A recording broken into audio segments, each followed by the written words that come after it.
ಓಂ ನಮೋ ಭಗವತೆ ಛಂದಸಾಂ ವೃಷಭಾಯ ವಿಶ್ವರೂಪಾಯ ಇಂದ್ರಾಯ ಬಾದರಾಯಣಾಯ. ನಮೋ ಭಗವತ್ಯೈ ಲೋಮಶಾಯೈ ಶ್ರಿಯೈ. ನಮೋ ವಾಯವೆ ಪ್ರತ್ಯಕ್ಷ ಬ್ರಹ್ಮಣೆ. ನಮಃ ಸರ್ವೇಭ್ಯೋ ದೇವೇಭ್ಯ ಭಗವದಂಗೇಭ್ಯ. ಶ್ರೀ ಗುರುಭ್ಯೋ ನಮಃ. ಈ ಹಿಂದಿನ ಭಾಗದಲ್ಲಿ 1ನೇ ಸ್ಕಂದದ 5ನೇ ಅಧ್ಯಾಯ ಸಮಾಪ್ತ ಆಗಿದೆ. ನಾವೀಗ 6ನೇ ಅಧ್ಯಾಯವನ್ನು ನೋಡಬೇಕಾಗಿದೆ. 6ನೇ ಅಧ್ಯಾಯದಲ್ಲಿ ನಾರದರ ಮುಂದಿನ ಕಥಾ ಅದು ವರ್ಣಿತ ಆಗಿದೆ.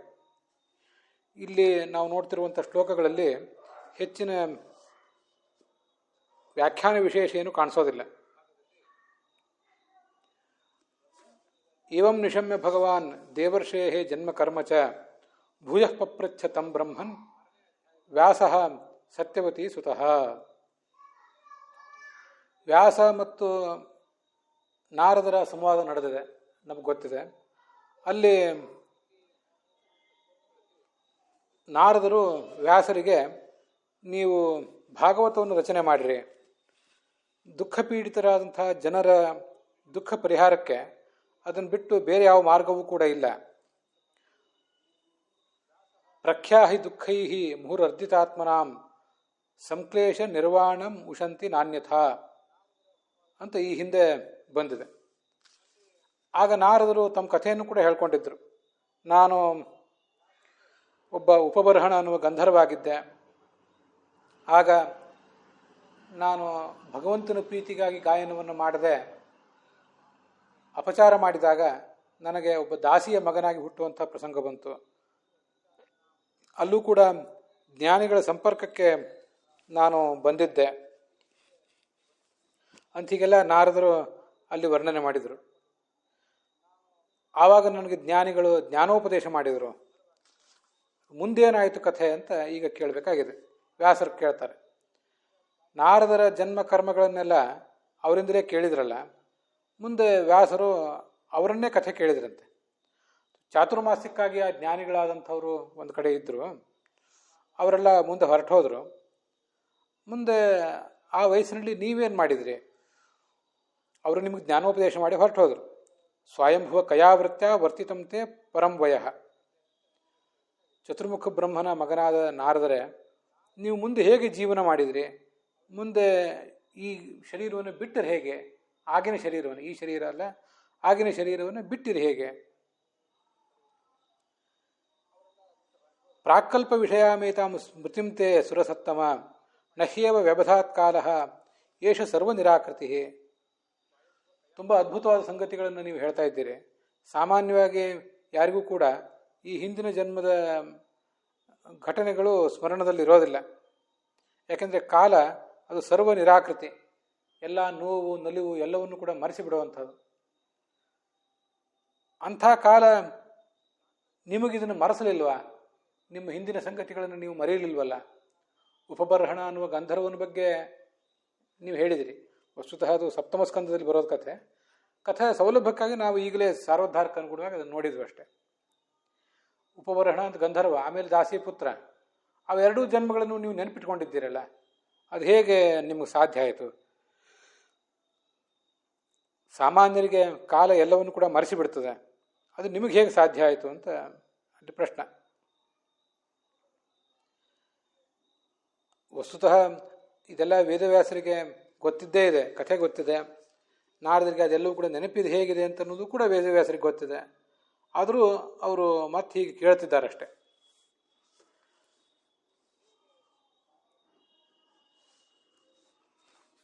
ಇದೇ ವೇದವ್ಯಾಸರೇ ಮಹಾಭಾರತದ ಶಾಂತಿ ಪರ್ವದಲ್ಲಿ ಜಾತಿ ಸ್ಮೃತಿ, ಜಾತಿ ಸ್ಮರಣೆ ಕೆಲವರಿಗೆ ಬರ್ತದೆ. ತಮ್ಮ ಹಿಂದಿನ ಜನ್ಮದ ಕಥೆಗಳನ್ನು ಅವರು ನೆನಪಿಟ್ಕೊಂಡಿರ್ತಾರೆ, ಅಲ್ಲಿ ನಡೆದ ಘಟನೆಗಳನ್ನು ನೆನಪಿಟ್ಕೊಂಡಿರ್ತಾರೆ. ಈ ಎಲ್ಲ ಸಂಗತಿಗಳು ನಮ್ಮ ಕೇವಲ ದೇಹ ಅಂತನ್ನುವುದು ಆತ್ಮ ಅಲ್ಲ, ಆ ದೇಹಕ್ಕಿಂತ ಭಿನ್ನನಾದ ಒಬ್ಬ ಆತ್ಮ ಇದ್ದಾನೆ, ಅವನನ್ನು ನಿಯಂತ್ರಿಸುವ ಭಗವಂತ ಇದ್ದಾನೆ, ಪುನರ್ಜನ್ಮಗಳಿವೆ, ಸ್ವರ್ಗ ನರಕಗಳಿವೆ ಅಂತನ್ನೋದನ್ನೆಲ್ಲ ತೋರಿಸ್ತದೆ ಅಂತ ಈ ಅತೀಂದ್ರಿಯ ಸಂಗತಿಗಳ ಕುರಿತಾಗಿ ಕೆಲವು ಪ್ರಮಾಣಗಳನ್ನು ವ್ಯಾಸರು ವರ್ಣನೆ ಮಾಡಿದ್ದಾರೆ. ಅದು ಈ ಹಿಂದೆ ಬಂದಿದೆ, ವ್ಯಾಸರಿಗೆ ಅದೆಲ್ಲ ಗೊತ್ತಿದೆ.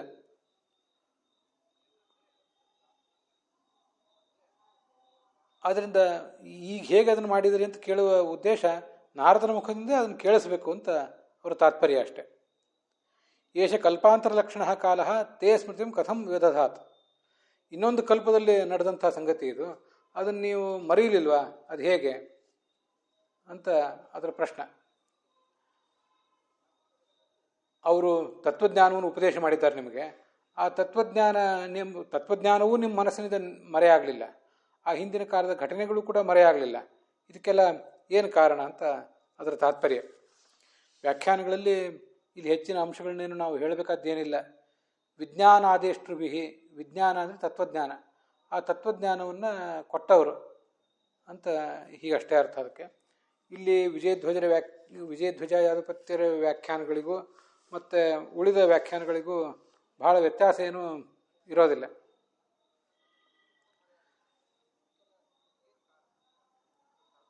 ನಾರದ ಸ್ನೇಹಪಾಶ ತದ್ದಶಖ್ಯಾಪನಾಯ ಚ ಸರ್ವಜ್ಞೋಪಿ ವ್ಯಾಸ ತದ್ವಯಶೇಷ ವೃತ್ತಿಂ ಪೃಚ್ಛತಿ. ನಾರದರ ಬಗ್ಗೆ ವ್ಯಾಸರಿಗೊಂದು ಬಹಳ ಪ್ರೀತಿ. ಆ ಪ್ರೀತಿಯ ಕಾರಣದಿಂದ ಸರ್ವಜ್ಞರಾದ ವೇದವ್ಯಾಸರು ಕೂಡ ನಾರದರ ಬಾಯಿಂದನೇ ಅವರ ಆ ಹಿಂದಿನ ಜೀವನದ ಮುಂದಿನ ಭಾಗ ಹೇಗೆ ಕಳೆಯಿತು ಅಂತನ್ನೋದನ್ನು ಅವ್ರ ಮೂಲಕನೇ ಕೇಳಿಸ್ಬೇಕು ಅಂತ ಅವರು ಬಯಸಿದ್ದಾರಷ್ಟೆ.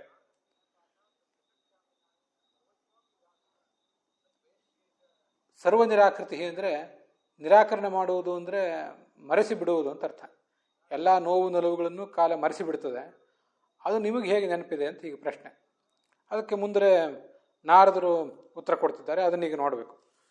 ಭಿಕ್ಷುಭಿರ್ವಿಪ್ರವಸಿತೆ ವಿಜ್ಞಾನಾದೇಷ್ಟಭಿರ್ಮಮ ವರ್ತಮಾನೋ ವಯಸ್ಸಾದ್ಯೆ ತತ ಏತದಕಾರಶಂ. ನನಗೆ ತತ್ವಜ್ಞಾನವನ್ನು ಕೊಟ್ಟಂಥವರು ಆ ಮುನಿಗಳು, ಸನ್ಯಾಸಿಗಳು. ಅವರೆಲ್ಲ ಹೋದ್ಮೇಲೆ ನಾನು ಏನು ಮಾಡಿದೆ ಅಂತ ಅನ್ನೋದನ್ನು ಈಗ ನಿಮ್ಗೆ ಹೇಳ್ತೇನೆ, ಅದನ್ನು ಕೇಳ್ರಿ ಅಂತಾರವ್ರು. ನನ್ನ ತಾಯಿಯೂ ಕೂಡ ನನ್ನ ಜೊತೆಗೇ ಇದ್ಲು. ಏಕಾತ್ಮಜಾಮೇ ಜನನಿ, ನನ್ನ ತಾಯಿಗೆ ನಾನೊಬ್ಬನೇ ಮಗ, ಅವಳಿಗೆ ಬೇರೆ ಯಾರು ಗತಿಯೂ ಕೂಡ ಇಲ್ಲ. ಯೋಷಿತು ಮೂಢಾಚ ಕಿಂಕರಿ, ಲೌಕಿಕ ವ್ಯವಹಾರವನ್ನು ಬಹಳ ಬಲ್ಲವಳು ಅಲ್ಲ ಅವಳು, ಅದಕ್ಕಾಗಿ ಅವಳನ್ನು ಮೂಢ ಅಂತ ಈ ಥರ ಹೇಳಿದಾರಷ್ಟೆ. ಕಿಂಕರಿ ಅಂದರೆ ಅವಳು ದಾಸಿ ಆದ್ದರಿಂದ ಅಲ್ಲಿ ಯಜಮಾನರು ಹೇಗೆ ಏನು ನಡೆಸ್ಕೋತಾರೋ, ಏನು ಮಾಡಬೇಕು ಅಂತ ಹೇಳ್ತಾರೋ ಅದರಂತೆಯೇ ಇವಳು ನಡ್ಕೋಬೇಕು. ಮೈ ಆತ್ಮಜೆ ಅನನ್ಯಗತವು, ಮತ್ತು ನನಗೂ ಕೂಡ ಅವಳನ್ನು ಬಿಟ್ಟರೆ ಬೇರೆ ಯಾರೂ ಗತಿ ಇರಲಿಲ್ಲ. ಚಕ್ರೇ ಸ್ನೇಹಾನುಬಂಧನಂ, ಸಾ ಅಸ್ವತಂತ್ರ, ಅವಳು ಅಸ್ವತಂತ್ರಳು ಮತ್ತು ಯಾವುದೇ ಶಕ್ತಿ ಇಲ್ಲದೆ ಇದ್ದವಳು. ನನ್ನ ಯೋಗಕ್ಷೇಮವನ್ನು ನೋಡಿಕೊಂಡು ಇದ್ಲು. ಈಶಸ್ಯ ಹಿ ವಶೇ ಲೋಕೋ ಯೋಷಾ ದಾರುಮಯಿ ಯಥಾ. ಜಗತ್ತಿನಲ್ಲಿ ಇಲ್ಲಿ ಹೇಳ್ತಿರೋದು ಇವಳು ದಾಸಿ ಆದ್ದರಿಂದ ತನ್ನ ಯಜಮಾನ ಹಿಡಿತದಲ್ಲಿದ್ಲು ಅಂತ. ಆದರೆ ವಸ್ತುತಃ ಅದು ಮಾತ್ರ ಅಲ್ಲ, ಈಶಸ್ಯ ಹಿ ವಶೇ ಲೋಕಃ,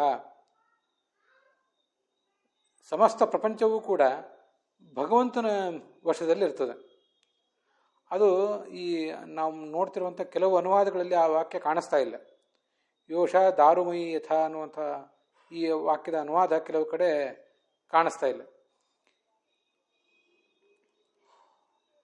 ಅದು ಮಹಾಭಾರತದಲ್ಲೂ ಕೂಡ ಇಂಥದೇ ಒಂದು ವಾಕ್ಯ ಬಂದಿದೆ.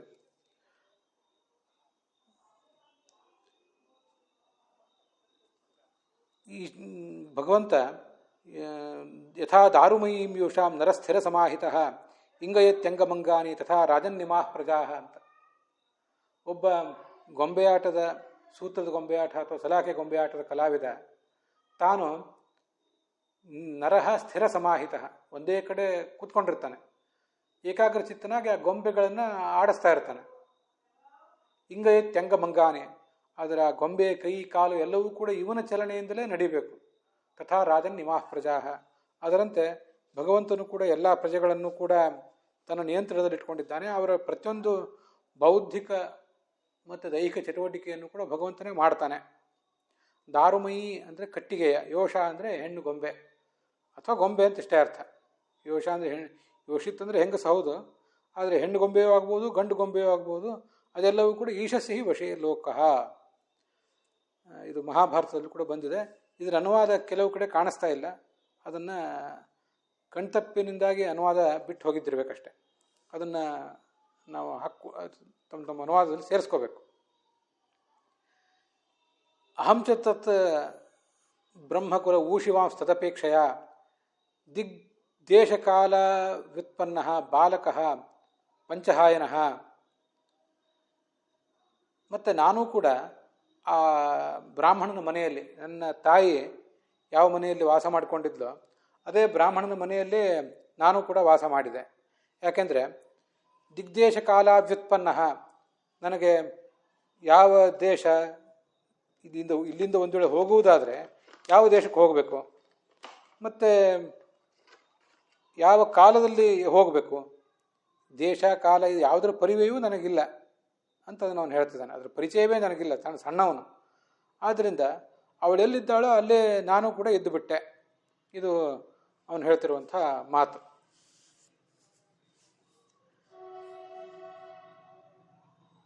ಇಲ್ಲಿಯೂ ಕೂಡ ವ್ಯಾಖ್ಯಾನಗಳಲ್ಲಿ ವಿಶೇಷ ಅಂಶ ಏನೂ ಕಾಣಿಸೋದಿಲ್ಲ.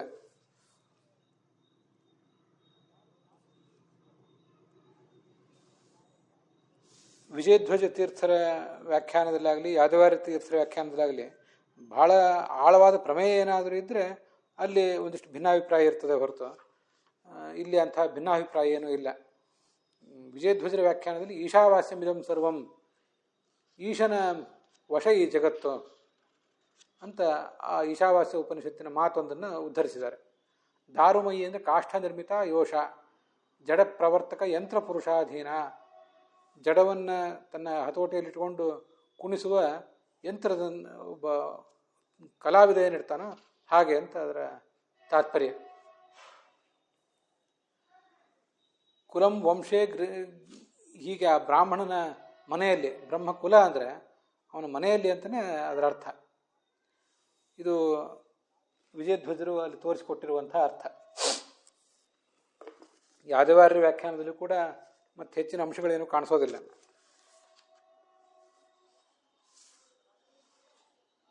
ಯೋಷಿತಾಂ ಮಧ್ಯೆ ಮೂಢ ವಿವೇಕ ಜ್ಞಾನಶೂನ್ಯ. ಯಾವಾಗ ಏನು ಮಾಡಬೇಕು ಅನ್ನುವಂಥ ವಿಶೇಷ ವಿವೇಕ ಇಲ್ಲದೇ ಇದ್ದವಳು ನನ್ನ ತಾಯಿ ಅಂತ ಅವಳ ಬಗ್ಗೆ ಹೇಳ್ಕೊಳ್ತಿದ್ದಾನೆ.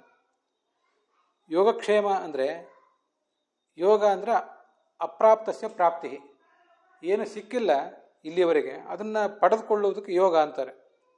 ಕ್ಷೇಮ ಅಂದರೆ ಈಗಾಗಲೇ ನಮ್ಮ ಹತ್ರ ಇರುವುದನ್ನು ರಕ್ಷಣೆ ಮಾಡಿಕೊಳ್ಳುವುದಕ್ಕೆ ಕ್ಷೇಮ ಅಂತಾರೆ. ಇದು ಯೋಗಕ್ಷೇಮ ಅಂತ ಅನ್ನೋದಕ್ಕೆ ಅರ್ಥ.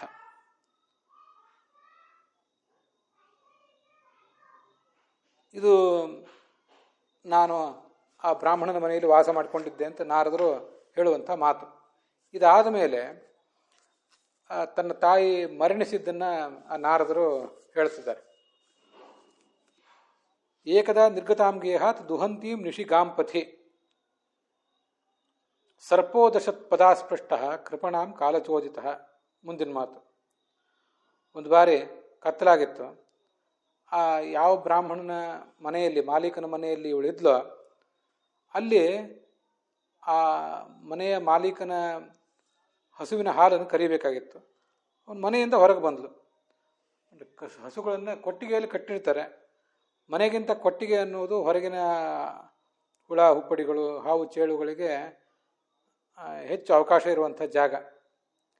ಅಲ್ಲಿ ಹಾವು ಅವಳಿಗೆ, ಇವಳು ಹಾವಳನ್ನು ತುಳಿದಳು, ಅದು ಅವಳನ್ನು ಕಚ್ಚಿಬಿಡ್ತು. ಸರ್ಪೋದಶತ್ ಪದಾಸ್ಪೃಷ್ಟ ಕೃಪಣಾಂ ಕಾಲಚೋದಿತ. ತದಾ ತದಹಮೀಶಸ್ಯ ಭಕ್ತಾನಾಂ ಸಮಭೀಪ್ಸಿತಂ ಅನುಗ್ರಹಂ ಮನ್ಯಮಾನಃ ಪ್ರಾತಿಷ್ಠಂ ದಿಶಮುತ್ತರಾಂ. ಅಲ್ಲಿಂದ ಮುಂದೆ ತಾಯಿಯನ್ನು ಕಳ್ಕೊಂಡ ಮೇಲೆ ನಾನು ಆ ಬ್ರಾಹ್ಮಣನ ಮನೆಯಲ್ಲಿ ಇರಬೇಕು ಅಂತೇನು ಬಯಸಲಿಲ್ಲ. ಅಲ್ಲಿಂದ ಹೊರಟೋಗಿಬಿಟ್ಟೆ. ಅನುಗ್ರಹಂ ಮನ್ಯಮಾನಃ, ಇದು ಭಗವಂತನ ಮಾಡಿದಂಥ ಅನುಗ್ರಹ ಅಂತ ತಿಳ್ಕೊಂಡೆ. ಯಾಕೆಂದರೆ ತಂದೆಯ ಪರಿಚಯ ಅಂತೂ ಅವನಿಗಿರಲಿಲ್ಲ. ಇದ್ದವಳೊಬ್ಬಳು ತಾಯಿ, ಅದೇ ಒಂದು ಅನುಬಂಧ ಅವನಿಗಿತ್ತು. ಈಶಸ್ಯ ಭಕ್ತಾನಾಂ ಸಮಭೀಪ್ಸಿತಂ, ಆ ಭಕ್ತರ ಅಪೇಕ್ಷೆಗಳನ್ನು ಈಡೇರಿಸುವ ಒಂದು ಅನುಗ್ರಹ ಇದು, ಭಗವಂತ ಹೀಗೆ ಮಾಡಿದ್ದಾನೆ ಅಂತ ನಾನು ತಿಳ್ಕೊಂಡೆ. ಪ್ರಾತಿಷ್ಠಂ ದಿಶಮುತ್ತರ, ಮುಂದೆ ಅಲ್ಲಿಂದ ನಾನು ಉತ್ತರ ದಿಕ್ಕಿಗೆ ಅಲ್ಲಿಂದ ಹೊರಟು ಹೋಗಿಬಿಟ್ಟೆ ಅಂತ. ಇದು ಜ್ಞಾನಿಯೊಬ್ಬ ತಾಳುವಂಥ ದೃಷ್ಟಿಕೋನ. ಮನುಷ್ಯನ ಜೀವಮಾನದಲ್ಲಿ ಅನೇಕ ಏರುಪೇರುಗಳಂತೂ ಬಂದೇ ಬರ್ತವೆ. ದೊಡ್ಡ ದೊಡ್ಡ ರಾಜರ ಜೀವಮಾನದಲ್ಲೂ ಏರುಪೇರುಗಳು ಬರಬೇಕು, ಸಾಮಾನ್ಯರ ಜೀವಮಾನದಲ್ಲಿಯೂ ಕೂಡ ಏರುಪೇರುಗಳು ಬರಬೇಕು. ಉಳ್ಳವರಲ್ಲದೇ ಇದ್ದವರು ಜೀವಮಾನದಲ್ಲಿ ಅನೇಕ ಏಳು ಬೀಳುಗಳಂತೂ ಕಾಣ್ತಾರೆ. ಆವಾಗ ಇಂಥ ಎಲ್ಲ ಏಳು ಬೀಳುಗಳನ್ನು ಕಾಣುವಾಗ ಭಗವಂತ ನಮ್ಮನ್ನು ಹೇಗೆ ಇಟ್ಟಿದ್ದಾನೋ ಹಾಗೆ ಇರ್ತೇನೆ, ಇಟ್ಟಂಗೆ ಇರುವೇನೋ ಹರಿಯೇ ಅಂತ ಆ ಭಗವಂತ ಇಟ್ಟಂತೆ ಇರುವುದನ್ನು ನಾವು ರೂಢಿ ಮಾಡಿಕೊಳ್ಬೇಕು. ಯಾವ ಕಾಲದಲ್ಲಿ ನಮಗೆ ಏನನ್ನು ಕೊಡಬೇಕು, ಏನನ್ನು ಕಿತ್ಕೊಳ್ಬೇಕು ಅನ್ನೋದು ಭಗವಂತನಿಗೆ ಚೆನ್ನಾಗಿ ಗೊತ್ತಿದೆ. ಹಾಗೆ ಕೊಟ್ಟು ಕೊಡ್ತಾನೆ, ಕಿತ್ಕೊಂಡು ಕಿತ್ಕೋತಾನೆ. ಅದೆಲ್ಲವನ್ನು ನಮ್ಮ ಒಳಿತಿಗಾಗಿ ಅವನು ಮಾಡ್ತಾನೆ ಅಂತ ಅದರ ತಾತ್ಪರ್ಯ. ನನಗೆ ಮಧ್ವಾಚಾರ್ಯರ ತಮ್ಮ ಅವರ ಜೀವನ ಚರಿತ್ರದ ಒಂದು ಮಾತು ಇಲ್ಲಿ ನೆನಪಿಗೆ ಬರ್ತದೆ. ಮಧ್ವವಿಜಯದಲ್ಲೇ ಆ ಮಾತಿದೆ. ವಿಧಿಭ್ರೂ ವಿಭ್ರಮ ಭ್ರಶ್ಚಧನ ಗೋಧಾನ್ಯ ಸಂಪದ ನಿರ್ವೇದಿನ ವೇದವಿದ ತೇನಾಪೇ ವೇದವಾದಿರಾಟ್ ಅಂತ. ಆಚಾರ್ಯರ ತಮ್ಮ ಅವರು ತಮ್ಮ ತಂದೆ ತಾಯಂದಿರು ಬದುಕಿರುವವರಿಗೆ ಮನೆಯಲ್ಲಿದ್ದರು.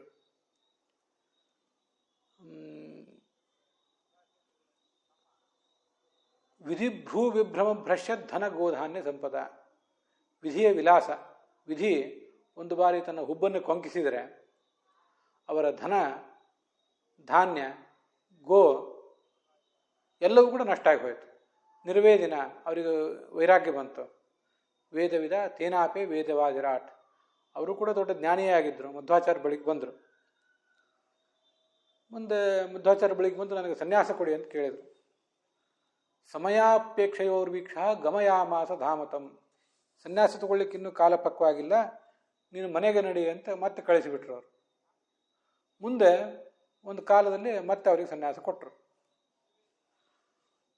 ವಿರಕ್ತಂ ವಿಷಯಾನ್ ಭುಕ್ತ ವ್ಯಧಾನ್ಮದ್ಭೋನುಜಮ್ಯತಿಂ, ಎಲ್ಲ ವಿಷಯ ಪದಾರ್ಥಗಳನ್ನು ಕೂಡ ಅನುಭವಿಸಿದವರು. ಗೃಹಸ್ಥ ಧರ್ಮವನ್ನು ಕೂಡ ಅವರು ಅನುಭವಿಸಿದ್ರು ಅಂತ ಜ್ಞಾನಿಗಳು ಅದನ್ನು ವರ್ಣನೆ ಮಾಡ್ತಾರೆ. ಅಂಥ ವಿಷ್ಣು ತೀರ್ಥರನ್ನು ಸನ್ಯಾಸಿಗಳನ್ನಾಗಿ ಮಾಡಿದರು. ವಿಷ್ಣು ತೀರ್ಥರ ಜೀವಮಾನದಲ್ಲಿ ಅಂಥ ಏರುಪೇರುಗಳು ಬರಲಿಕ್ಕೆ ಇದು ಇಂಥ ಆಚಾರ್ಯರು ಅವರಿಗೆ ರಕ್ಷಕರಾಗಿದ್ದರೂ ಕೂಡ, ಆಚಾರ್ಯ ರಕ್ಷಕರಾಗಿದ್ದಾರೆ, ಆಚಾರ್ಯರ ಅಂತರ್ಯಾಮಿಯಾದ ಭಗವಂತ ರಕ್ಷಕನಾಗಿದ್ದಾನೆ. ಆದರೂ ಕೂಡ ಇಂಥ ಏಳು ಬೀಳುಗಳು ಎಲ್ಲವನ್ನು ಕಳ್ಕೊಳ್ಳುವ ಪ್ರಸಂಗ ಬಂತು ಅಂದರೆ, ಕಳ್ಕೊಳ್ಳುವ ಪ್ರಸಂಗ ಬರುವುದು ಕೂಡ ಅವರನ್ನು ಮೇಲೆತ್ತಲಿಕ್ಕಾಗೇ ಬರುವುದು. ಪಾಂಡವರು ತಮ್ಮ ಜೀವಮಾನದಲ್ಲಿ ಒಂದು ಬಾರಿ ಏಕಚಕ್ರ ನಗರದಿಂದ ಹೊರಗೆ, ಒಂದು ಬಾರಿ ಅರಗಿನ ಮರೆಯಿಂದ ಹೊರಗೆ ಬರುವಾಗ, ಮತ್ತು ಇಂದ್ರಪ್ರಸ್ಥದಲ್ಲಿ ತಮ್ಮ ಸಾಮ್ರಾಜ್ಯವನ್ನು ಇಟ್ಕೊಂಡವರು, ಕಟ್ಟಿಕೊಂಡವರು, ಅಲ್ಲಿ ಜೂಜಾಟ ಆಡಿ ಸೋತು ಮುಂದೆ ಕಾಡಿಗೆ ಬರುವಾಗ, ಹೀಗೆ ಎರಡು ಪ್ರಸಂಗಗಳಲ್ಲಿ, ಕನಿಷ್ಠ ಎರಡು ಪ್ರಸಂಗಗಳಲ್ಲಿ ಒಂದು ಸ್ವಲ್ಪವೂ ಸಂಪತ್ತಿಲ್ಲದೆ ಮನೆಯಿಂದ ಹೊರಗೆ ಬಂದಿದ್ದರು. ಅಂತಹ ಪ್ರಸಂಗಗಳಲ್ಲಿ ನಾವಾದರೆ ಎದೆ ಹೊಡ್ಕೊಂಡು ಬಿಡ್ತಿದ್ವಿ. ಜೀವಮಾನದಲ್ಲಿನ ಏರುಪೇರುಗಳನ್ನು ತಡ್ಕೊಳ್ಳಿಕ್ಕಾಗೋದಿಲ್ಲ ನಮಗೆ ಅನೇಕರಿಗೆ. ಆದರೆ ಅಂಥ ಪ್ರಸಂಗದಲ್ಲೇ ಈ ಪಾಂಡವರಿಗೆ ಜೂಜಾಟದ ಸೋಲಿನ ಬಳಿಕ ವನವಾಸ ಆಯಿತು. ಆಗ ವೇದವ್ಯಾಸರು ಮೊದಲಾದ ಅನೇಕ ಜನ ಋಷಿಗಳ ಸಂಪರ್ಕ ಆಯಿತು. ತಮ್ಮ ಜೀವಮಾನದ ಅತಿ ಶ್ರೇಷ್ಠ ಕಾಲವನ್ನು ಅವರು ವನವಾಸದಲ್ಲೇ ಕಳೆದರು ಅಂತ ನನ್ನ ತಾತ್ಪರ್ಯ, ನನ್ನ ಅನಿಸಿಕೆ. ರಾಜ್ಯದಲ್ಲಿದ್ದಾಗ ಅಲ್ಲಿ ಜ್ಞಾನಿಗಳ ಸಂಪರ್ಕ ಇರ್ತದೆ, ರಾಜ್ಯಭಾರ ನಡೀತದೆ, ಅದೆಲ್ಲ ಸರಿ. ಆದರೆ ವಾಸ್ತವಿಕವಾಗಿಯೂ ತುಂಬ ಸಾರ್ಥಕವಾದ ಜೀವನ ನಡೆದದ್ದು ವನವಾಸದಲ್ಲಿ. ತೀರ್ಥಕ್ಷೇತ್ರಗಳ ಸಂಚಾರ ಮಾಡಿದರು, ಅನೇಕ ಜ್ಞಾನಿಗಳ ಸಂಪರ್ಕ ಆಯಿತು. ಜೀವನ ಅಂದರೆ ಏನು ಅಂತ ಗೊತ್ತಾಯಿತು ಅವರಿಗೆ. ಜೀವನ ಅಂದರೆ ಏನು ಅಂತ ಗೊತ್ತಾಗಲಿಕ್ಕಾಗಿ ಅದನ್ನು ಬಂದಿದ್ದು ಅನ್ನೋದಕ್ಕಿಂತ ಪಾಂಡವರ ಜೀವನವನ್ನು ನೋಡಿದರೆ, ಮತ್ತು ಅದೇ ವನಪರ್ವದಲ್ಲಿ ಬರುವಂಥ ನಳನ ಕಥೆಯನ್ನು ನೋಡಿದರೆ ಜೀವನ ಅಂದರೆ ಏನು ಅಂತ ನಮಗೆ ಗೊತ್ತಾಗ್ತದೆ. ನಮಗೆ ಜೀವನ ಅಂದರೆ ಏನು ಅಂತ ಕಲಿಸುವ ಒಂದು ಪ್ರಸಂಗ ಅದೆಲ್ಲ. ಆ ಮಹಾಭಾರತದ ವನಪರ್ವ ಮತ್ತು ನಳನ ಕಥೆ ಅದೆಲ್ಲ. ಮನುಷ್ಯ ಅನೇಕ ಬಾರಿ ನಮ್ಮನ್ನು ಬೀಳಿಸಿಯೂ ನೋಡ್ತಾನೆ, ಏಳಿಸಿಯೂ ನೋಡ್ತಾನೆ. ಆವಾಗ ಯಾರು ನಮಗೆ ರಕ್ಷಕರು? ವಾಸ್ತವಿಕವಾಗಿಯೂ ನಮ್ಮನ್ನು ರಕ್ಷಿಸುವವರು ಯಾರು? ನಮಗೆ ಅನುಗ್ರಹ ಮಾಡುವವರು ಯಾರು? ನಮ್ಮನ್ನು ಕೈ ಬಿಡುವವರು ಯಾರು ಅಂತನ್ನುವುದೆಲ್ಲ ಜಗತ್ತಿನಲ್ಲಿ ನಮಗೆ ಅರಿವಿಗೆ ಬರುವಂತೆ ಮಾಡ್ತಾನೆ. ಅದು ಹಾಗೆ ಪಾಂಡವರ ನಳನ ಕಥೆಯಲ್ಲಿ ಆಗಿತ್ತು, ವಿಷ್ಣು ತೀರ್ಥರ ಜೀವನದಲ್ಲಿ ಹಾಗಾಗಿತ್ತು, ಇವರ ನಾರದರ ಜೀವನದಲ್ಲಿ ಕೂಡ ಆ ಥರ ಆಗಿತ್ತು. ಅದು ಆ ದೃಷ್ಟಿಯಿಂದ ತುಂಬ ಮಹತ್ವದ ಸಂಗತಿ ಅದು. ಅನುಗ್ರಹಂ ಮನ್ಯಮಾನಃ ಪ್ರಾತಿಷ್ಠಂ ದಿಶಮುತ್ತರಾಂ. ಅಷ್ಟು ಶ್ರೇಷ್ಠವಾದ ಸ್ಥಾನಕ್ಕೆ ಅವ್ರು ಹೋಗಬೇಕಾದ್ರೆ, ನಾವು ಈಗಾಗಲೇ ಅದನ್ನು ಮಹಾಭಾರತದಲ್ಲಿ ನೋಡಿದ್ದೇವೆ. ಅನೇಕ ಜನ ಭಕ್ತರು ಭಗವಂತನ ಕಥೆಯನ್ನು ಹೇಳ್ತಿರ್ತಾರೆ. ಮಹಾಭಾರತದಲ್ಲಿ ಸ್ವಯಂ ಭಗವಂತನೇ ಭಕ್ತರ ಕಥೆಯನ್ನು, ತನ್ನ ಭಕ್ತನಾದ ನಾರದನ ಕಥೆಯನ್ನು ಹೇಳ್ತಾನೆ. ಆಗ ಹಿಂದಿನ ಅನೇಕ ಜನ್ಮಗಳಲ್ಲಿ ಏನೇನನ್ನು ಅನುಭವಿಸಿರ್ತಾನೆ ಒಬ್ಬ ಮನುಷ್ಯ, ಅಷ್ಟನ್ನೆಲ್ಲ ಅನುಭವಿಸಿದಾಗ ಮಾತ್ರವೇ ಅವನಿಗೆ ಒಂದು ಪಕ್ವತೆ ಅಂತನ್ನುವುದು ಬರುವುದು ಸಾಧ್ಯ. ಅಂಥದ್ದೊಂದು ಪಕ್ವತೆ ಅವರಿಗೆ ಬಂದಿತ್ತು. ಉತ್ತರ ದಿಕ್ಕಿನ ಕಡೆಗೆ ಅವರು ಹೊರಟು ಬಿಟ್ರು ಅಂತದರ ತಾತ್ಪರ್ಯ. ಈಶಸ್ಯ ಅನುಗ್ರಹಂ ಮನ್ಯಮಾನಃ ತನ್ಮಾತುರ್ ಮರಣಂ ಭಕ್ತಾನಾಂ ಶಂ ಕಲ್ಯಾಣಂ ಅಭೀಪ್ಸತಃ. ಭಗವಂತನ ಅನುಗ್ರಹ ಅಂತ ತಿಳ್ಕೊಂಡೆ. ಅಲ್ಲಿಂದ ನಾನು ಮುಂದೆ ಉತ್ತರ ದಿಕ್ಕಿನ ಕಡೆಗೆ ಸಂಚಾರಕ್ಕೆ ಹೊರಟೆ. ನಾರದರು ಹೀಗೆ ಹೇಳ್ತಿದ್ದಾರೆ.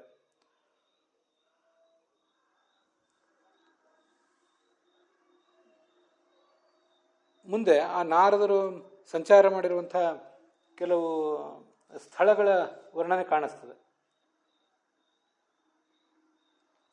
ಸ್ಫೀತಾನ್ ಜನಪದಾನ್ ತತ್ರ ಪುರಗ್ರಾಮ ವ್ರಜಾಕರಾನ್ ಖೇಟಾನ್ ಪಟ್ಟಣವಾಪೀಂಶ್ಚ ವನಾನ್ಯುಪವನಾನಿ ಚ ಅಂತ ಮುಂದೆ ಬರುವಂಥ ಶ್ಲೋಕ. ಅನೇಕ ಪ್ರದೇಶಗಳನ್ನು ನಾನು ಸಂಚಾರ ಮಾಡಿದೆ. ಎಂಥ ಪ್ರದೇಶಗಳವು? ಸ್ಫೀತಾನ್, ಸಮೃದ್ಧವಾದ, ಬೇಕಾದಷ್ಟು ಆ ಒಂದು ಪ್ರದೇಶದಲ್ಲಿ ಇರಬೇಕಾದ ಸಂಪನ್ನತೆಯಲ್ಲೂ ಅಲ್ಲಿತ್ತು. ಅಂಥ ಜನಪದಗಳು, ಪುರಗಳು, ಗ್ರಾಮ, ವ್ರಜ, ಆಕರ, ಖೇಟ, ಪಟ್ಟಣ, ವಾಟಿ, ವನ, ಉಪವನ,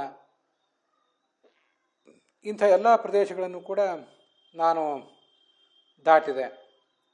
ಅಲ್ಲಲ್ಲಿ ದೊಡ್ಡ ದೊಡ್ಡ ವೃಕ್ಷಗಳಿದ್ದವು. ದೊಡ್ಡ ದೊಡ್ಡ ವೃಕ್ಷಗಳು, ಆದರೆ ಅದರ ಕೊಂಬೆಗಳು ಅಲ್ಲಲ್ಲಿ ಮುರಿದು ಹೋಗಿದ್ದು. ಅದನ್ನೆಲ್ಲ ನೋಡಿದರೆ ಈ ಕಾಡಿನಲ್ಲಿರುವಂತಹ ವನಗಜಗಳು ಅವುಗಳು ದಾಳಿ ಮಾಡಿ ಆ ಕೊಂಬೆಗಳನ್ನು ಮುರಿದಿದ್ದು. ಮತ್ತು ತಿಳಿ ನೀರಿನ ಅನೇಕ ಸರೋವರಗಳು, ಅಲ್ಲಲ್ಲಿ ಮಧುರವಾಗಿ ಹಾಡುವಂಥ ಪಕ್ಷಿಗಳು, ಮತ್ತು ದುಂಬಿಗಳು ಸಂಚಾರ ಮಾಡ್ತಾ ಇದ್ವಿ.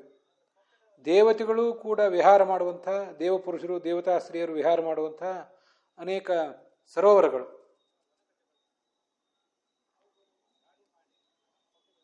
ಅಲ್ಲಿ ಒಂದು ಕಾಡು, ಆ ಕಾಡಿನಲ್ಲಿ ಹುಲ್ಲುಗಳ ಪೊದೆ, ಬಹಳ ಭಯಂಕರವಾದಂಥ ಕಾಡದು.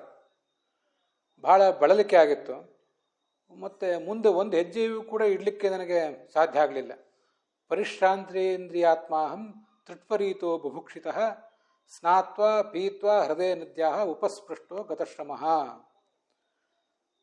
ಅಲ್ಲಿ ಏನಾಗಿತ್ತು, ಈ ನದಿಯೊಂದು ಹರಿತಾ ಇತ್ತು. ಹಸಿವಾಗಿತ್ತು, ನೀರಡಿಕೆ ಆಗಿತ್ತು. ಅಲ್ಲಿಳಿದು ಕೈಕಾಲು ತೊಳೆದುಕೊಂಡೆ, ಸ್ನಾನ ಇತ್ಯಾದಿಗಳನ್ನು ಮಾಡಿದೆ, ನಿತ್ಯ ಕರ್ಮ ಮಾಡಿದೆ. ಆ ನೀರನ್ನೇ ಸಾಕಷ್ಟು ಕುಡಿದೆ. ಆವಾಗ ನನಗೆ ತಕ್ಕ ಮಟ್ಟಿಗೆ ಶ್ರಮ ಪರಿಹಾರ ಕಂಡಿತು. ಇದು ಆ ಉತ್ತರ ದಿಕ್ಕಿನ ಕಡೆಗೆ ನಾರದರು ಹೊರಟಾಗ ಅಲ್ಲಿ ಅವರಿಗಾದಂಥ ಅನುಭವ. ಈಗಿಲ್ಲಿ ಸ್ಫೀತಾನ್ ಜನಪದಾನ್ ತತ್ರ ಅಂತ ಹೀಗೆಲ್ಲ ಇದೆಯಲ್ಲ, ಅಲ್ಲಿ ಕೆಲವು ಶಬ್ದಗಳಿವೆ. ಆ ಶಬ್ದಗಳಿಗೆ ಕೆಲವು ಸ್ವಾರಸ್ಯಕರವಾದ ಅರ್ಥಗಳನ್ನು ವ್ಯಾಖ್ಯಾನಕಾರರು ಹೇಳಿದ್ದಾರೆ. ಭಾಗವತ ತಾತ್ಪರ್ಯದಲ್ಲಿ ಕೂಡ ಆಚಾರ್ಯ ಹೇಳ್ತಾರೆ. ಸಂಸ್ಕೃತ ಸಾಹಿತ್ಯದ ಅಧ್ಯಯನ ದೃಷ್ಟಿಯಿಂದ ತುಂಬ ಮಹತ್ವದ್ದು. ಸ್ಫೀತಾನ್ ಜನಪದಾನ್, ಆ ಜನಪದಗಳಲ್ಲಿ ಏನೇನು ಗುಣ ಇರಬೇಕೋ, ಸಮೃದ್ಧವಾದದ್ದು, ಮಳೆ, ಬೆಳೆ, ಒಂದು ದೇಶದಲ್ಲಿ ಜನವಸತಿಗೆ ಬೇಕಾದ ಅನುಕೂಲ ಎಲ್ಲ ಇದ್ದದ್ದು ಅಂತ ಅದರ ತಾತ್ಪರ್ಯ. ಪುರ ಅಂದರೆ ಈ ಶ್ರೀಧರಿಯ ವ್ಯಾಖ್ಯಾನದ ಪ್ರಕಾರ ಪುರ ಅಂದರೆ ರಾಜಧಾನಿ. ಈಗ ನಾವು ಗಮನಿಸ್ತೀವಿ, ಗ್ರಾಮ ಪಂಚಾಯಿತಿ, ಪಟ್ಟಣ ಪಂಚಾಯಿತಿ, ಮತ್ತು ಪುರಸಭೆ, ಆಮೇಲೆ ಅದಕ್ಕಿಂತ ದೊಡ್ಡದಾದದ್ದು ಮಹಾನಗರ ಸಭೆ, ಮಹಾನಗರ ಅಂತ ಹೀಗೆಲ್ಲ ನಾವು ವಿಭಾಗ ಮಾಡ್ಕೊಂಡಿರ್ತೀವಿ. ಆಯಾ ನಗರದ ಜನಸಂಖ್ಯೆ ಇತ್ಯಾದಿಗಳನ್ನು ಗಮನಿಸಿ. ಅದರಲ್ಲಿ ಗ್ರಾಮ ಅಂತನೂ ಸಣ್ಣದು. ಗ್ರಾಮ ಪಂಚಾಯತ್ಗಿಂತ ಪುರಸಭೆ ಅನ್ನೋದು ಮತ್ತೂ ದೊಡ್ಡದು. ಆಮೇಲೆ ಆ ಪುರಕ್ಕಿಂತ ಪಟ್ಟಣ ಅಂತನೂ ದೊಡ್ಡದು. ಹೀಗೆಲ್ಲ ನಮ್ಮ ಈಗಿನ ಲೆಕ್ಕಗಳಿದೆ. ಆವಾಗ ಪುರ ಅಂದರೆ ರಾಜಧಾನಿ, ಗ್ರಾಮ ಅಂದರೆ ಏನರ್ಥ? ಭೃಗ್ವಾದಿ ಪ್ರೋಕ್ತಾಹ ಅಂತಾರೆ ಶ್ರೀಧರಿಯ ವ್ಯಾಖ್ಯಾನದಲ್ಲಿ. ಭೃಗು ಅಂದರೆ ಭೃಗು ಸ್ಮೃತಿ ಇದ್ದಿರಬೇಕು. ಭೃಗ್ವಾದಿ ಪ್ರೋಕ್ತಾಹ ಅದೇನು? ಬ್ರಾಹ್ಮಣರು, ಆ ಬ್ರಾಹ್ಮಣರ ಭೃತ್ಯರು ಎಲ್ಲಿ ವಾಸ ಮಾಡ್ಕೊಂಡಿರ್ತಾರೋ ಅದನ್ನು ಗ್ರಾಮ ಅಂತ ಅನ್ಬೇಕು. ವಿಪ್ರಾಶ್ಚ ವಿಪ್ರಭೃತ್ಯಾಶ್ಚ ಯತ್ರ ಚೈವ ವಸಂತಿತೆ ಸತು ಗ್ರಾಮ ಇತಿ ಪ್ರೋಕ್ತಃ. ಅಲ್ಲಿ ಶೂದ್ರರು ಮೊದಲಾದವರು ಕೂಡ ಇದ್ದಿರಬಹುದು. ಎಲ್ಲ ವೃತ್ತಿಗಳನ್ನು ಮಾಡುವಂಥವ್ರು ಅವರು ಕೂಡ ಇದ್ದಿರ್ತಾರೆ. ಶೂದ್ರಾಶ್ಚ ಶೂದ್ರ ಭೃತ್ಯಾಶ್ಚ ಯತ್ರ ಸರ್ವೇ ವಸಂತಿ. ಕೃಷಿ ಇತ್ಯಾದಿಗಳನ್ನು ಮಾಡುವಂತಹ ಶೂದ್ರರು, ಅವರ ಆಳು ಕಾಳುಗಳು, ಅವರೆಲ್ಲರೂ ಕೂಡ ಎಲ್ಲಿ ವಾಸ ಮಾಡ್ಕೊಂಡಿರ್ತಾರೋ ಅದನ್ನು ಗ್ರಾಮ ಅಂತ ಹೇಳಬೇಕು. ಹಾಗೂ ಒಂದು ಶ್ಲೋಕವು ಕೂಡ ಕಂಡು ಬರ್ತದೆ. ವ್ರಜ ಅಂದರೆ ಗೋಕುಲಗಳು, ಎಮ್ಮೆ ಕರು ಮೊದಲಾದವುಗಳು ಇರುವಂಥ ಯಾವ ಊರಿನಲ್ಲಿ ಎಮ್ಮೆ ಕರುಗಳೇ ಹೆಚ್ಚಿರ್ತಾವೋ, ಯಾವ ಊರು ಹೈನುಗಾರಿಕೆಯನ್ನು ಹೆಚ್ಚಾಗಿ ಅವಲಂಬಿಸಿಕೊಂಡಿರ್ತದೋ ಅದು ವ್ರಜ ಅಂತ. ಅದಕ್ಕಾಗಿಯೇ ನಂದ ಗೋಕುಲ ಅಂತ ಏನಿದೆ, ಆ ನಂದ ಗೋಕುಲ ಅನ್ನೋದನ್ನು ನಂದವ್ರಜ ಅಂತಲೂ ಕೂಡ ಕರೀತಾರೆ. ನಂದವ್ರಜ ಜನಾನಂದಿ. ನಂದ ಗೋಕುಲ ಅಂದರೂ ನಂದವ್ರಜ ಅಂದರೂ ಒಂದೇ ಅರ್ಥ. ಭಗವಂತನನ್ನು ಆ ನಂದವ್ರಜದ ಅಂದರೆ ಆ ಊರಿನ ಜನರಿಗೆ ಆನಂದವನ್ನು ಕೊಟ್ಟವನು ಅಂತ ಭಗವಂತನದ್ದು ಸ್ತೋತ್ರ ಇದೆ. ಆಕಾರ ಅಂದರೆ ರತ್ನಾದ್ಯುತ್ಪತ್ತಿ ಸ್ಥಾನಗಳು. ಆಕಾರ ಅಂದರೆ ಖನಿ, ನಮಗೆ ಗೊತ್ತಿರುವಂತೆ ಗಣಿ. ಎಲ್ಲಿ ರತ್ನ ಮೊದಲಾದವುಗಳು ಸಿಗ್ತಾವೋ, ಬೆಳ್ಳಿ ಬಂಗಾರ ಮೊದಲಾದವುಗಳು ಸಿಗ್ತಾವೋ ಅಂಥ ಪರಿಸರ. ಖೇಟ ಅಂದರೆ ಈ ಶ್ರೀಧರಿ ವ್ಯಾಖ್ಯಾನ ಹೇಳುವಂತೆ ಕೃಷಿಕರೇ ಹೆಚ್ಚಾಗಿರುವಂಥ ಗ್ರಾಮಗಳು. ಮುಂದೆ ಕರ್ಪಟ ಅಂತಂದರೆ ಗಿರಿತಟ ಗ್ರಾಮ, ಪರ್ವತ ತಪ್ಪಲ ಪ್ರದೇಶದಲ್ಲಿರುವಂಥ ಊರುಗಳು ಅಂತ ಹೀಗದರ ಅರ್ಥ. ಅದಕ್ಕೆ ಭೃಗು ಸ್ಮೃತಿಯಲ್ಲಿ ಹೀಗೆ ಹೇಳ್ತಾರೆ, ಏಕತೋ ಯತ್ರ ಗ್ರಾಮ ನಗರಂಚ ಏಕದ ಸ್ಥಿತಂ ಮಿಶ್ರಂ ತತ್ ಕರ್ಪಟಂ ನಾಮ ನದ ಗಿರಿ ಸಮಾಶ್ರಯಂ ಅಂತ. ಒಂದು ದೊಡ್ಡ ನಗರ ಇರ್ತದೆ, ನಗರದ ಸಮೀಪದಲ್ಲೇ ಅದರ ನಗರಗಳು ಅಂತೆಲ್ಲ ಕೆಲವು ಇರ್ತಿರ್ತಾವಲ್ಲ, ಹೀಗೆ ದೊಡ್ಡ ನಗರ, ಆ ನಗರದ ಸಮೀಪದಲ್ಲೇ ಒಂದು ಗ್ರಾಮವೂ ಕೂಡ ಇರ್ತದೆ. ಅಂಥದನ್ನು ಈ ಕರ್ಪಟ ಅಂತ ಹೇಳಬೇಕು ಅಂತ ಹೀಗೆ ಅವರು ಪಾಠ ಹೇಳ್ತಾರೆ. ವಾಟಿ ಅಂದರೆ ಪೂಗ ಪುಷ್ಪಾದೀನಾಂ ವಾಟಿಕಾಹ, ಹೂವು, ಅಡಿಕೆ ಇತ್ಯಾದಿಗಳೆಲ್ಲ ಎಲ್ಲಿ ಸಿಗ್ತಿರ್ತಾವೋ ಅಂತ ಕೆಲವು ತೋಟಗಳು, ಅಲ್ಲೆಲ್ಲ ಅವನ್ನೆಲ್ಲ ವಾಟಿ ಅಂತ ಹೇಳಬೇಕು. ಅದಕ್ಕೆ ಇಲ್ಲಿ ವನ ಅಂತಿದೆ, ಉಪವನ ಅಂತಿದೆ.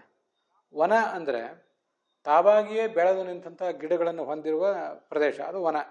ಉಪವನ ಅಂದರೆ ನಾವು ಒಂದು ಪ್ಲ್ಯಾನ್ ಮಾಡಿ ಅನೇಕ ವೃಕ್ಷಗಳನ್ನು ಒಂದು ಕಡೆ ನಡೆಸಿ ಸುಂದರವಾದ ಪ್ರದೇಶ ಅಂತ ಏನು ನಾವು ತಯಾರು ಮಾಡಿರ್ತೀವಿ, ಅದನ್ನು ಉಪವನ ಅಂತ ಹೇಳಬೇಕು. ಇದು ಶ್ರೀಧರಿ ವ್ಯಾಖ್ಯಾನದಲ್ಲಿ ನಮಗೆ ಕಾಣಿಸುವಂಥ ಸಂಗತಿ. ಅವರೊಬ್ಬರೇ ಅದಕ್ಕೆ ಹೆಚ್ಚಾಗಿ ವಿವರಣೆಗಳನ್ನು ಕೊಟ್ಟಿದ್ದಾರೆ.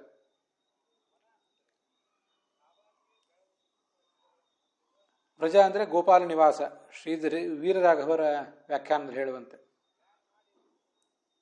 ಖೇಟ ಅಂದರೆ ಕೃಷಿಯವಲ ಗ್ರಾಮ. ಕರ್ಪಟ ಅಂತ ಕೆಲವು ಕಡೆ ಇದೆ, ಖರ್ವಟ ಅಂತ ಕೆಲವು ಕಡೆ ಇದೆ. ಖರ್ವಟ ಅಂದರೆ ಬೇಡರು, ಬೇಟೆಯಾಡಿ ಬದುಕುವ ಜನ ವಾಸ ಮಾಡುವ ಜಾಗಕ್ಕೆ ಖರ್ವಟ ಅಂತ ಹೇಳಬೇಕು. ಇದು ವೀರರಾಘವರ ವ್ಯಾಖ್ಯಾನದ ಪ್ರಕಾರ.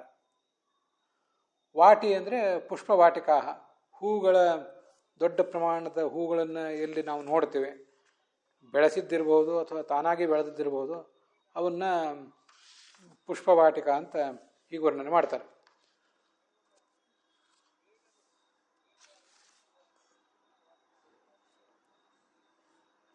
ಮುಂದೆ ರಾಧಾಕೃಷ್ಣರ ವ್ಯಾಖ್ಯಾನ ಏನಿದೆ ಅದು ಕೂಡ ಹೆಚ್ಚು ಕಡಿಮೆ ಶ್ರೀಧರಿಯ ವ್ಯಾಖ್ಯಾನವನ್ನೇ ಅನುಸರಿಸಿಕೊಂಡಿರ್ತದೆ. ಹಾಗಾಗಿ ಅದನ್ನೇ ನಾವು ಇಲ್ಲಿ ಹೆಚ್ಚು ಹೇಳಬೇಕಾಗಿಲ್ಲ. ಇನ್ನು ಇದಕ್ಕೆ ಆಚಾರ್ಯರು ಭಾಗವತ ತಾತ್ಪರ್ಯದಲ್ಲಿ ಏನು ಅರ್ಥ ಹೇಳಿದ್ದಾರೆ ಅದನ್ನು ಗಮನಿಸಬೇಕು. ಕೆಲವು ಅರ್ಥಗಳು ಶ್ರೀಧರಿಯ ವ್ಯಾಖ್ಯಾನಕ್ಕೆ ಹೊಂದಾಣಿಕೆ ಆಗುವಂತಿವೆ, ಕೆಲವು ಅರ್ಥಗಳನ್ನು ಆಚಾರ್ಯರು ಬೇರೆ ಹೇಳ್ತಾರೆ. ಅದನ್ನು ಈಗ ನಾವು ಗಮನಿಸಬೇಕು. ಭಾಗವತ ತಾತ್ಪರ್ಯದಲ್ಲಿ ಅದಕ್ಕೆ ಬೇಕಾದಂಥ ಉಲ್ಲೇಖಗಳನ್ನೇ ಅವರು ಹೇಳ್ತಾರೆ. ಸ್ಕಂದ ಪುರಾಣದ ಮಾತನ್ನೇ ಹೇಳ್ತಾರೆ.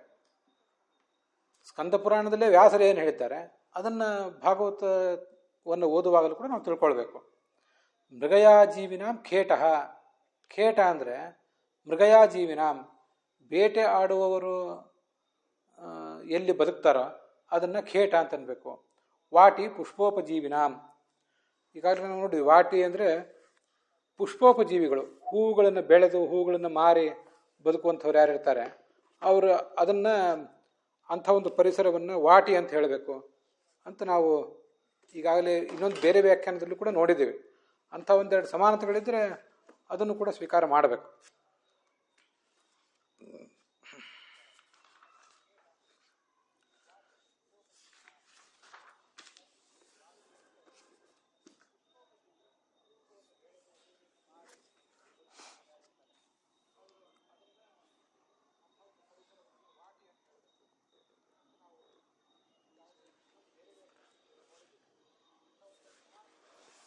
ಗ್ರಾಮೋ ಬಹುಜನಾಕೀರ್ಣ ರಾಜರಾಜಾಶ್ರಯಂ ಪುರಂ. ಗ್ರಾಮ ಅಂದರೆ ಏನು? ಅನೇಕ ಜನರು ಇರುವಂಥ ಊರಿಗೆ ಗ್ರಾಮ ಅಂತ ಕರೀತಾರೆ. ಈ ಬಹುಜನಾಕೀರ್ಣ ಅಂದರೆ ಗೋವಿಂದಾಚಾರ್ಯ ಅದನ್ನು ಹೀಗೆ ಹೇಳಿದ್ದಾರೆ, ಬೇಟೆಯಾಡುವವರೇ ಬಹಳ ಇದ್ದರೆ ಅದನ್ನು ವಾಟಿ ಅನ್ಬೇಕು, ಅದನ್ನು ಖೇಟ ಅಂತ ಅನ್ಬೇಕು. ಎಲ್ಲಿ ಹೂವನ್ನು ಬೆಳೆದು ಅದನ್ನು ಮಾರಾಟ ಮಾಡುವ ಜನರೇ ಬಹಳ ಇದ್ದರೆ ಅದನ್ನು ವಾಟಿ ಅಂತ ಅನ್ಬೇಕು. ಆದರೆ ಗ್ರಾಮ ಅಂದರೆ ಇವರೆಲ್ಲರೂ ಕೂಡ ಈ ಹೂ ಬೆಳೆದು ಮಾರುವವರು, ಹಾಲು ಮಾರಾಟ ಮಾಡುವವರು, ಬೇಟೆ ಆಡುವವರು, ಕರ್ಷಕರು, ಹೀಗೆ ಅನೇಕ ಥರದ ಜನ ಬದುಕುವ ಪ್ರದೇಶಕ್ಕೆ ನಾವು ಗ್ರಾಮ ಅಂತ ಹೇಳಬೇಕು ಅಂತ ಹೀಗೆ ಅದನ್ನು ವ್ಯಾಖ್ಯಾನ ಮಾಡಿದ್ದಾರೆ. ರಾಜರಾಜಾಶ್ರಯಂ ಪುರಂ. ಪುರ ಅಂದರೆ ಏನು? ರಾಜರು ಅಂದರೆ ಸಾಮಂತರು, ಅವರಿಗೂ ರಾಜರಾದಂಥ ಚಕ್ರವರ್ತಿಗಳು ಮೊದಲಾದವರು ಬದುಕುವ, ಅವರು ನೆಲೆಸಿರುವಂಥ ಪರಿಸರಕ್ಕೆ ಪುರ ಅಂತ ಹೇಳಬೇಕು. ಜಲಸ್ಥಲಾಯತಿ ಸ್ಫೀತಂ ಪಟ್ಟಣಂ ಕೀರ್ತ್ಯತೆ ಬುಧೈಹಿ ಅಂತ ಇನ್ನೊಂದು. ಪಟ್ಟಣ ಅಂದರೆ ಏನು? ಜಲ, ಸಾಕಷ್ಟು ನೀರಿನ ಅನುಕೂಲ ಇರಬೇಕು. ಸ್ಥಳಾವಕಾಶವೂ ಕೂಡ ಇರಬೇಕು. ಆಯತಿ ಅಂದರೆ ವಿಸ್ತಾರವಾದದ್ದು ಅಂತ ಅದರ ತಾತ್ಪರ್ಯ, ಅದರ ಎಲ್ಲ ಥರದ ಅನುಕೂಲ ಇದ್ದದ್ದು ಅಂಥ ಸ್ಫೀತ ಅನ್ನೋ ಶಬ್ದಕ್ಕೆ ಅದು ಅರ್ಥ.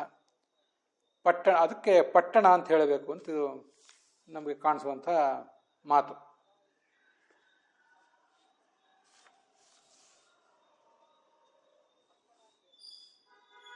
ಜಲೇ ಸ್ಥಳೇವ ಆಯತಿ ಅಂದರೆ ವಿಸ್ತಾರ.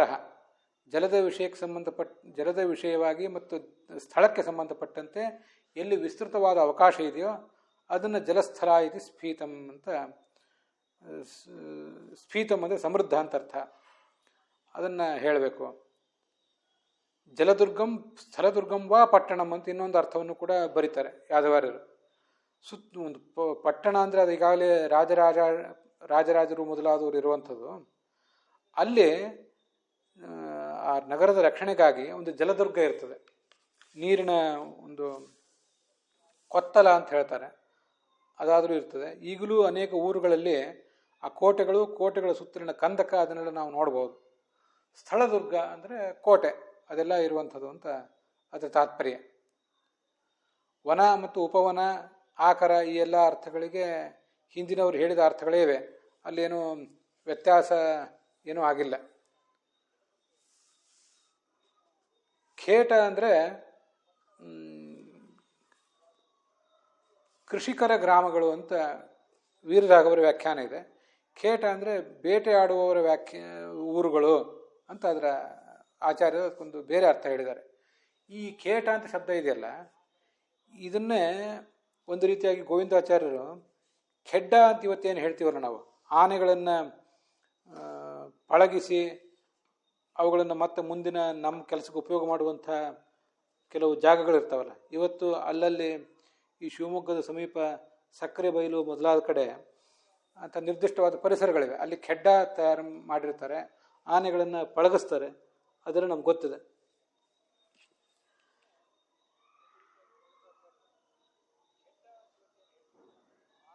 ಈ ಇವತ್ತಿನ ಭಾಷೆಯಲ್ಲಿ ಅದನ್ನು ಖೆಡ್ಡ ಇತಿ ಕರ್ನಾಟಕ ಭಾಷಾಯಾಮ್ ಮೃಗಯಾ ವಿಶೇಷ ಸ್ಥಾನೇ ವ್ಯವಹರಂತೆ. ಮೃಗಯಾ ಜೀವನಂ ಖೇಟಃ ಅಂತ ಹೀಗೆ ವರ್ಣನೆ ಮಾಡ್ತಾರೆ. ಖೇಟ ಕೃಷೀವಲ ಗ್ರಾಮ.